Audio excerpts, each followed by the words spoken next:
சமூக ஆர்வலரான அன்னை வி.ஜி. சரவணன் அவர்கள் கடந்த 4 ஆண்டுகளுக்கும் மேலாக சிறுவைகுண்ட தொகுதி மற்றும் அதன் சுற்று வட்டார பகுதிகளில் உள்ள ஆதரவற்ற ஏழை எளியவர்களுக்கு இல்லம் தேடி மதிய உணவு மற்றும் இரவு உணவு திட்டத்தை ஏற்படுத்தி உணவு வழங்கி வருகிறார்.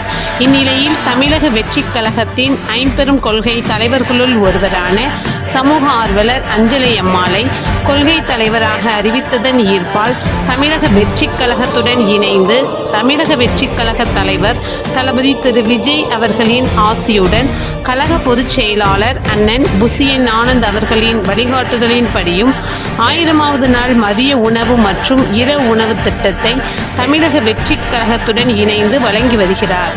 24/8/2025 அன்று 1167வது நாளாக ஏரல், உண்டியலூர், ஸ்ரீவைகுண்டம், கோட்டைக்காடு, சிறுதண்டநல்லூர் மற்றும் கீழமங்கலக்குறிச்சி அதன் சுற்று வட்டார பகுதிகளில் உள்ள 158 ஆதரவற்ற ஏழை எளியவர்களுக்கு தமிழக வெற்றிக் கழகம் தூத்துக்குடி மேற்கு மாவட்டம் சமூக ஆர்வலரான அன்னை வி.ஜி. சரவணன் அவர்களின் சார்பில் மதிய உணவாக முட்டையுடன் கூடிய சிக்கன் குழம்பு சாப்பாடு வழங்கப்பட்டது.